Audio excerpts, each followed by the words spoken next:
driving down the dirt road to Coon Rock Farms. We're on our way to interview Miss DeMent of Coon Rock Farms and talk to her about what it is like to help bring ingredients to life.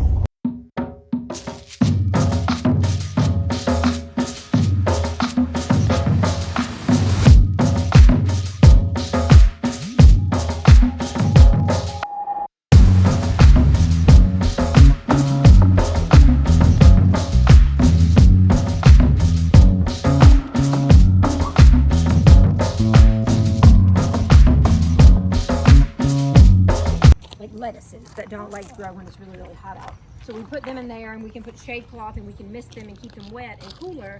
But then you can also like squash and peppers that want to be really warm. We can plant them in like February and March really early, and so we get a jump start on them. So they're greenhouses that keep things either warm or cool. Cool. On each end. It's called season extension. Oh, interesting. Yeah. So the vegetable garden.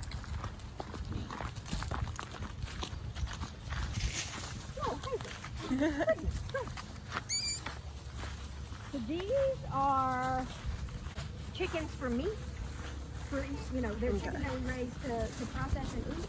And then the chickens over there are egg layers.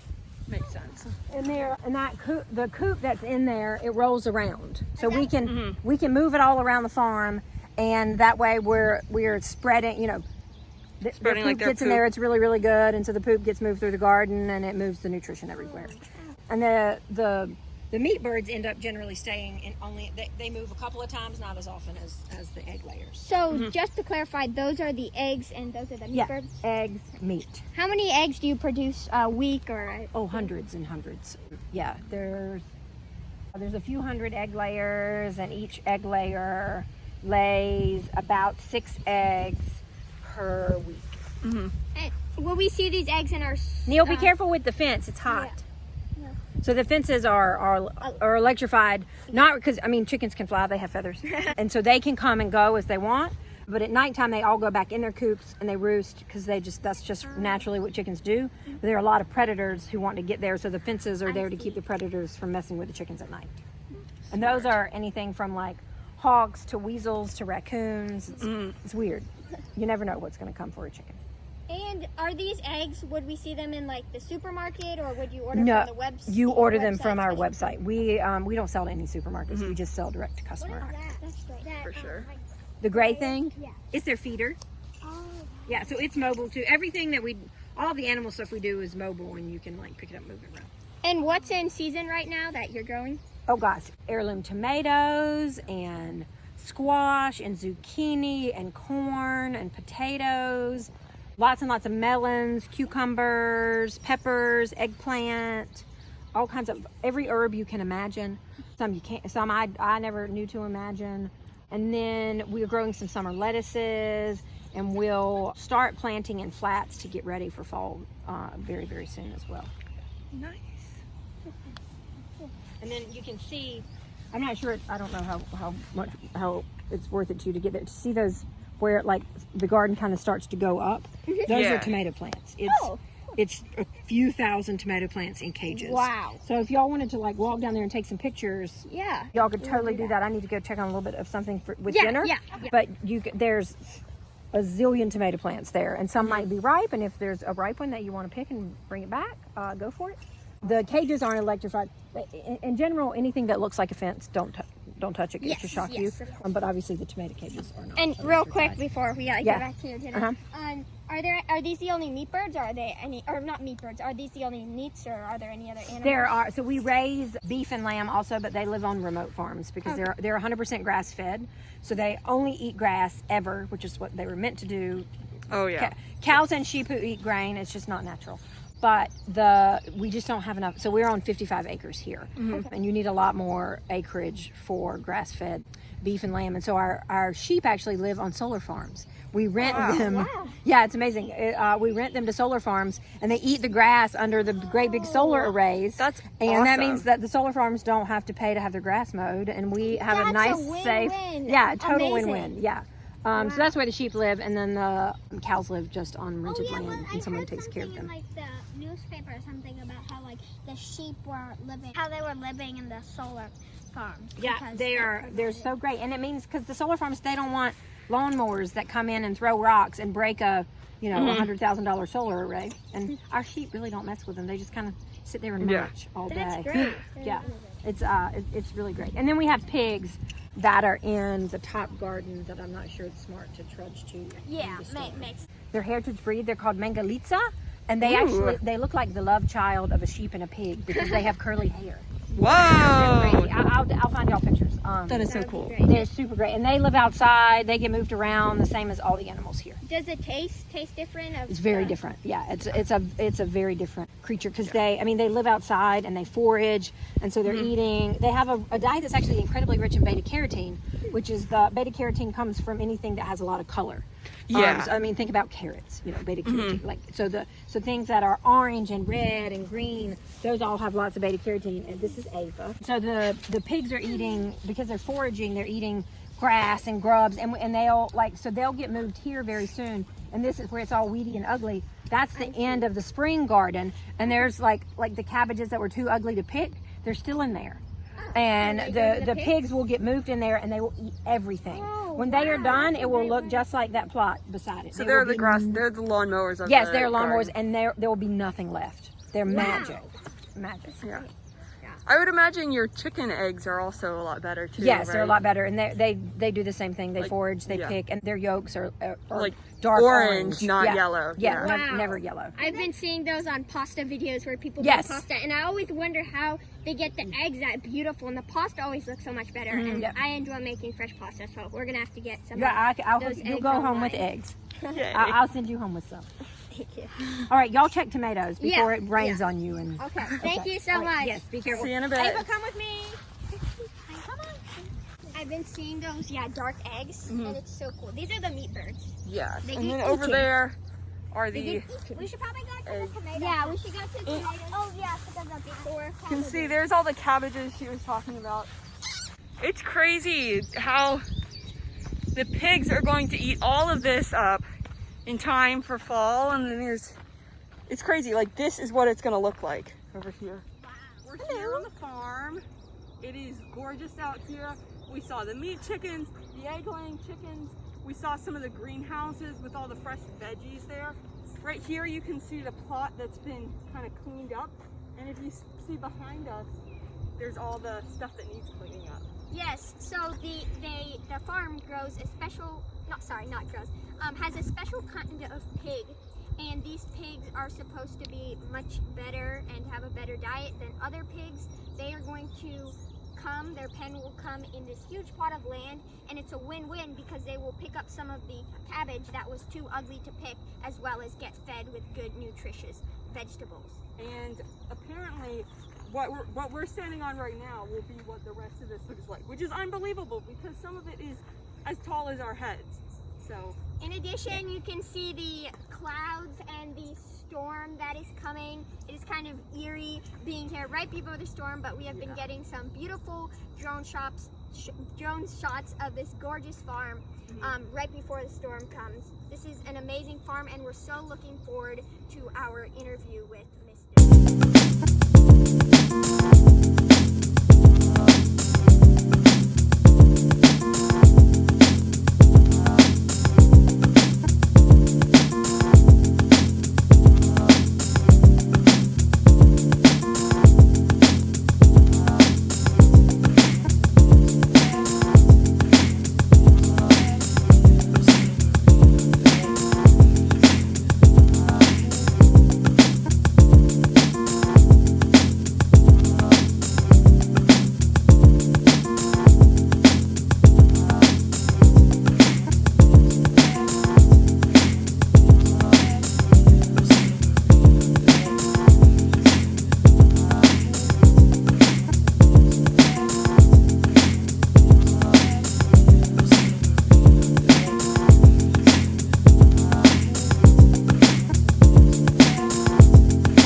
So you just dip it in hot water The bag. with the bag?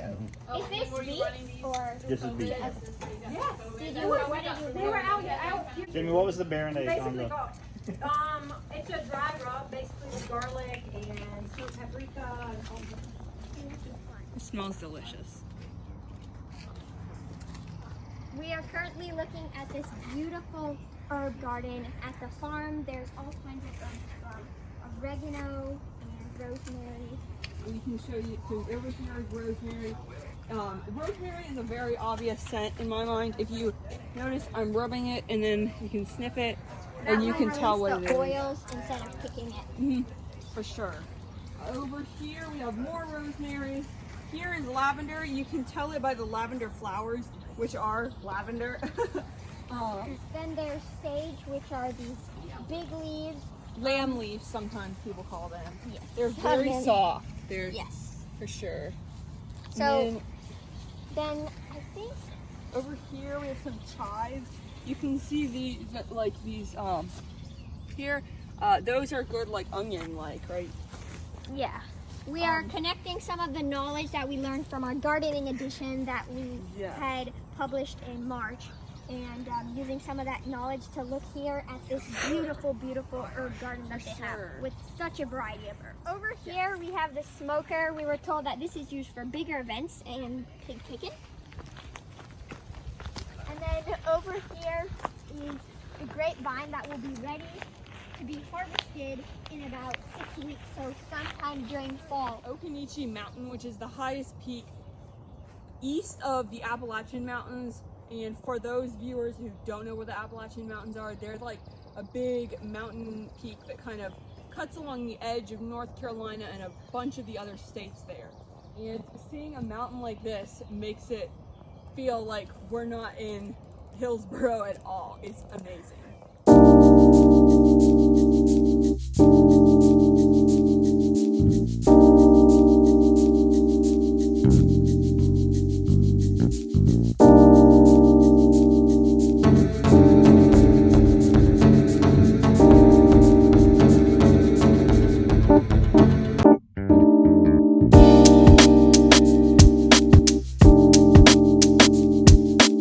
Look at this amazing cherry ice cream picked fresh from a farm in Virginia. It's just oozing out. So good. Looks amazing. First and foremost, what is your name? My name is Jamie DeMent of Coon. And what is your profession? I am a food writer and a chef and a farmer. What got you interested in being all of these things? Food writer, farmer, chef? I've always been interested in food. I'm from a family of cooks. All of the women and men in my family are all great cooks. So I just grew up loving food and loving the camaraderie and all the good feeling and the love that kind of comes from like cooking food together and sharing food. And I love food, but I certainly didn't think food would be my life and like that it would become a profession. After I went to the University of North Carolina, and then I left college and I moved to Washington D.C. and I worked on Capitol Hill, and then I left Capitol Hill to come back south to North Carolina to work for the Democratic Party. It was during campaign season, and I ended up doing some fundraising work, and then moved into doing private sector fundraising, and from there I met my husband Richard, who had just bought a farm, and he didn't really know what he was going to do with the farm yet, and bought the farm and had just bought a restaurant, and we kind of like fell in love around all of that and started. We're both from rural North Carolina, so I grew up around farms, and my family had a small garden, but we weren't farmers. And so when I met Richard and he bought this this big beautiful farm, it was wild and the house was old and falling down and everything was overgrown and crazy, and we just kind of figured it out as we went, and our passion for it and our interest in it just kind of grew. Awesome. One of the things you said you are is a farmer. So as a farmer, how do you think you influence the food industry? Oh gosh, farmers, we grow the food that ends up on tables everywhere, on tables in homes, on tables in restaurants. I mean, honestly, I wish farmers were able to hold more sway over the food that we eat and how we eat it and why we eat it, and that we could that we were able to do a better job of advocating for better and healthier food than we are able to do in general. Unfortunately, being a farmer is very hard work, and it's sun up to sundown work, and so it doesn't actually leave many farmers time to do the work that we all, would like to do to advocate for better food. But yeah, I mean, at the end of the day, we're growing a food that ends up in it's the commonality that we all have. We all eat. Yes. We all put food in our mouths, and we all eat, and we all know that somebody produced that food. That's farmers. How does being a farmer connect you more deeply to like what you eat? You see it every day. I mean, you learn to value food in a different way. So I really, really, really love field peas. They are my favorite food, and they're actually pretty easy to grow, but they are very, very labor intensive to pick and to shell. And I grew up they are my favorite food, and they have been my favorite food since I was a tiny child. And I just took for granted that that they were always at my grandmother's house, and that my mother could cook them really quickly, and that it was super easy. And I didn't understand what a time intensive process it was to get those little tiny peas to the table. And so when you are the one who is planting them and caring for the plant and harvesting them and shelling them and cooking them, which is what I do, all of those things, you'll look at something, a little tiny bowl of a very humble pea, and appreciate it in a whole different way. It's amazing. For sure. And I really think that the dinner that we had today really had that eye-opening experience, I think, for both of us. Just all the stories you told us about and how it all came from your farm. Could you just kind of recap the dinner we had, tell some of the stories you were telling us? Yeah, so we have grass-fed beef from our cows. So we live on 55 acres here, and we keep our pigs and our chickens here. But it's very important for us that ruminants, animals like goats and sheep and cows, only eat a grass-based diet. Historically, evolutionarily, that's what those animals were meant to eat. They weren't meant to eat corn and grain and peanut shells and all the random things that people feed to those animals now. They should eat grass. That's what their bodies are made to process. They get sick if they don't eat it. Our cows are 100% grass-fed, and so we had grass-fed beef that I cooked in the sous vide, which is a water circulation process. You season it and put it in a bag and put it in the circulating water. I cooked at 131 degrees for 24 hours.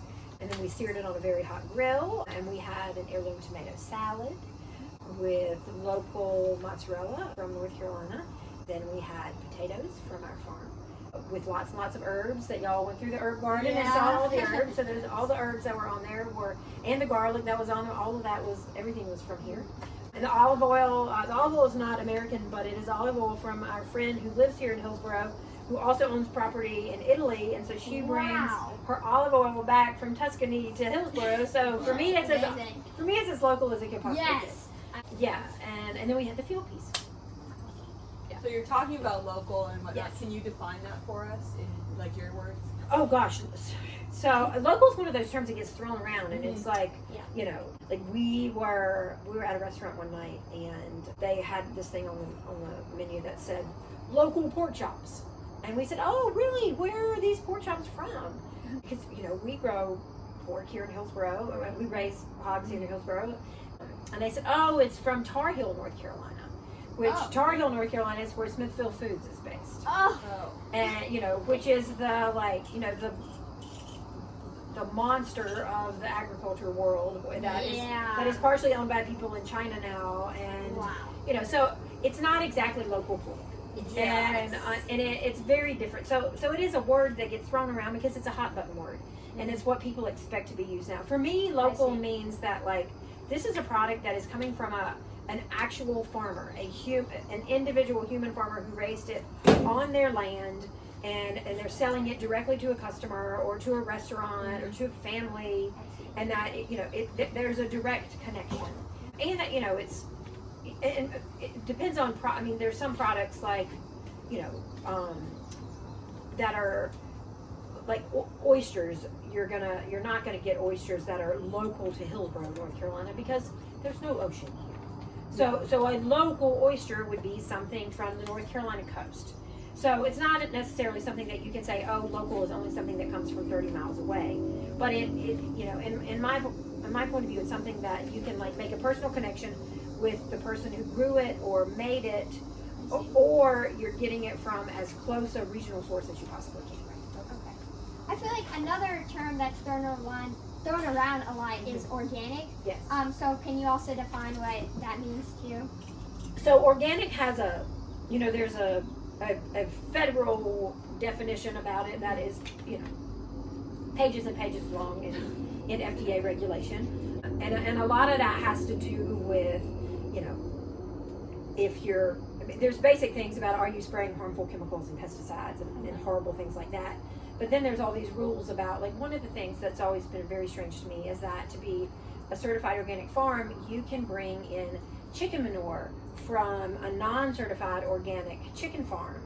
And that manure is full of antibiotics and hormones and all the chemicals that they treated those other chickens with, and you can spread that in your garden, in your organic garden, and all that gross stuff can get on your organic vegetables, and that's totally allowed in organic farming.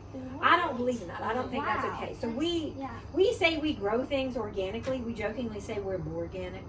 I love that. We go a step beyond. We make our own compost. We move our pigs and chickens through the gardens. So really, if you're looking at it on the most basic level, organic should be that you are farming in the most natural way possible, that you're not bringing in outside inputs, that you're not using harmful chemicals or fertilizers or pesticides or herbicides. Okay. Awesome. So you kind of compare the two a little bit, but can you explain the importance of them more? Maybe like why consumers should try to buy more locally or buying organic and certainly buying like no spray and all of that is hugely important just on a health basis. I mean, there are so many harmful chemicals in things that are sprayed on conventional crops that are horrible for your health. So the more natural that you can buy with when you start looking at the side effects of some of the chemicals that they're using in gardens, like Seven Dust and things, there's cancer in big letters, there are neurotoxins. I mean, these are horrible noxious chemicals, and you don't want them in your body. You don't want to be exposed to them in any way.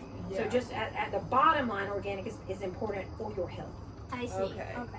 Is your farm certified organic? We're not certified organic. We don't sell on a national level. So certified organic is very, very important. Like if you are growing blueberries in Maine, and you're growing so many blueberries that you want to sell them on a national level, and that you're going to ship them all over the country and sell them at Whole Foods, it's very important that you have that sticker so that everybody can know at least that you didn't spray anything horrible in your blueberries. All of our customers buy directly from us. They know us. They can come out here. They can see our farm. So they know that we're not doing anything like that. So you don't need it? We don't need it. It's just totally unnecessary for us. So you talked about like customers coming here to get the stuff. Can you talk more about like us using that to kind of bring food to life in a way, or make it more than just something to consume for energy? How can we play a part in bringing ingredients to life? Part of it is just sharing them with people. I mean, cooking food with your friends and family, and sharing them with your neighborhood. And one of the things that we do at the farm, we have a CSA program, which is Community Supported Agriculture. And the way that works is that people subscribe at the beginning of a season, and they know that they're going to get a box every single week for 12 weeks, and that it's going to have everything that is fresh and growing in our farm every week. And we deliver that directly to people's homes. Wow. And so you have this fresh box of produce every week. You can do meat and eggs as well, but there's some places that have like a community drop-off together, where like one house will host, and like 10 houses in the neighborhood will come together and they pick up their boxes there. And then they might have a night where they're all cooked together and they're sharing their recipes for all the things that they're getting in their box. So I think a lot of what you can do kind of to bring it to life and to share it is to literally share it, is to prepare the food and share how you do it and why you do it and why it's so important. And can you tell our viewers your website if they would like to order some Yes. produce? Our website is www.coonrockfarm.com, and we also own Bella Bean Organics. Bella Bean Organics is basically an online farmers market, and it's all the friends that we've made over the years at local farmers markets, and they bring all of their products here on Mondays, and then on Tuesday and Wednesdays we deliver them from everywhere as far west as Winston-Salem and as far east as Clayton. So, you know, Alamance County, Orange County, Durham County, Wake County, everywhere. We deliver these products, and it's everything from our meat and produce and fruit and eggs, and also things like milk and dairy and all kinds of things from local producers. If you want to help play a role in bringing these ingredients to life, please check their website out. For sure. Before we go on to the part where we talk more about your farm, would it be okay if we walked around some parts of the farm? Yeah. And we asked you about Yeah, the questions? sure. Great. So while we're walking there, first of all, what's the name of your farm? Coon Rock Farm. We're named for, so the area of land where we are here is at the base of Occoneechee Mountain. And Occoneechee Mountain is named for the Occoneechee Native American tribe that lives in this area in Hillsboro. And the name is spelled with lots of O's and lots of C's, and there's a rock at the bottom of it. And it used to be, at one point it was Occoneechee Rock, and eventually it got shortened and became Coon Rock. And so the box is down there at the bottom of that rock over property. You see it? Wow. Then did y'all come up with that name? No, it's been called that way back, like probably before the 1800s. Okay. It's on all these old maps, and they refer to the land all around the rock as you know, it was the Coon Rock Farm when we bought it, and that it's the rock's name and the property's name. What a great name. Yeah. So here on the farm, how many products do you grow, or like what kind of things do you grow? So we grow heirloom produce, things like heirloom tomatoes. Right now we're growing tomatoes, squash, eggplant, potatoes, cucumbers, melons, peppers. There's some end of season cabbages and lettuces. There's all kinds of stuff. And then, you know, in the fall we'll start with more lettuces and arugula and kale and all the brassicas and cole crops and beets and carrots and onions and, you know, all those kinds of things. And then we also raise heritage breed animals, chickens for meat and for eggs, and pork, beef, and lamb. Awesome. Yeah. Wow. A little bit of everything. Yeah. Do you grow all the products that you sell? Yes, but not at Bella Bean. At Bella Bean, we sell our own products, and then we partner with a lot of other farms and food artisans in the area. Okay. Awesome. So how do you decide which products to grow? Most of it is demand based, so it's we grow what people want. I mean, the thing that we grow the most of year after year are heirloom tomatoes, because who doesn't want a delicious fresh heirloom tomato? Of course, just like we add in the salad. Yes. Amazing tomatoes. Yes. And how do you deal with like pests and bugs and animals and all that sort of stuff if you're trying not to use pesticides? You say, oh and crap, stuff? a lot. Some of it is, I mean, like with squash bugs, which are horrible to deal with on squash plants. A lot of it is literally like you're manually going through the plants and you're flipping them over and you're looking for bugs and you're squishing the stinky things with your fingers. Oh gosh. It sucks. It's awful, but you know, it's what you do. Other ways that we control pests like bugs is that when the chickens are really, really little, like not when they're tiny babies, but when they are, you know, between full grown and a baby, you can put the chickens out in the juvenile plants, and if there's any bugs or grubs or anything in there, the chickens will eat those and the bugs won't hurt the plants. And then there are things like neem oil and some soaps and some clay-based products. Like with eggplants, you worry a lot about flea beetles attacking plants, and you can make a slurry of kale and clay, which is just literally a white clay. You mix it with water, and then you dip the whole, before you plant the plant in the ground, you dip the whole plant in that, and then you plant it, and it makes the surface of the leaf of the eggplant kind of bumpy. And so the bugs, the flea beetles that would normally attach to the leaf, can't get a foothold, and so they can't touch it. But really, there's just a layer of dirt on the leaf. Wow. That's an interesting way to keep all this stuff away. Mm-hmm. So what is kind of the goal of your farm? What's like your mission statement? And then what are your growing practices? Our mission statement is to just feed people in the most natural way that we possibly can. Our growing practices are, you know, we grow things as sustainably and organically as we possibly can. We try to take it to an even, you know, higher level than most organic practices. Yeah. And can you tell us a little bit about like your farm crew or whoever helps you guys with? Yeah, we have an picking? incredible crew of people who work here. We have a woman who handles who's our operations manager, and she handles all the kind of behind the scenes order processing, managing the packing and all that. And we have a gentleman whose name is Evan, and he He manages all of the like farm, outdoor, planting, harvesting, all of that. And then we have this phenomenal crew of people who work together every week. You know, they're here Monday through Friday, sometimes even on Saturdays and Sundays, you never know. A team of people who most of them have been with us all throughout COVID. And they work, you know, on rainy days, on hot days, on cold days, to plant, to weed, to harvest, and then to pack the orders and deliver them to people's houses. They're incredible. Wow. Awesome.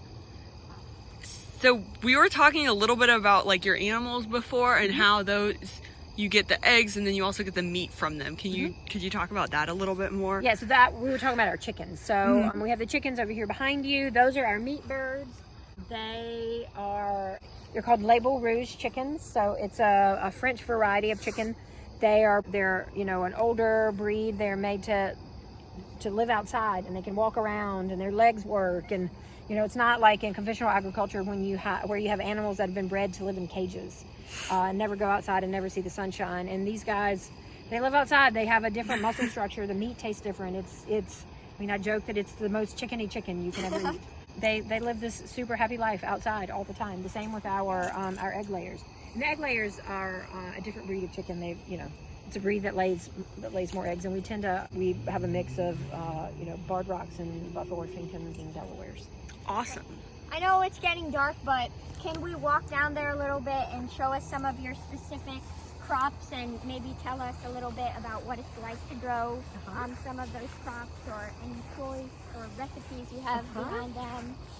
I'm not sure we're gonna see. Yeah, I know it's A definitely whole lot. So this area over here that's kind of overgrown with weeds, this was our spring garden. And you can see, you know, spring garden has kind of given up. There's some like rundown cabbages over there. They were, you know, not pretty enough to pick. There's the very end of, these are basil plants, and so they'll get picked this week actually, and they'll go in our CSA boxes. And then this garden will be done. And we'll move the pigs into this garden, and the pigs will eat everything that's left. They'll root around, they'll pull up grub worms, it'll be a party out here for pigs. And then when they're done, we'll till everything in and we'll give this garden a rest until we plant in it for fall. And then you can see, so we one of the farming methods we use is succession planting.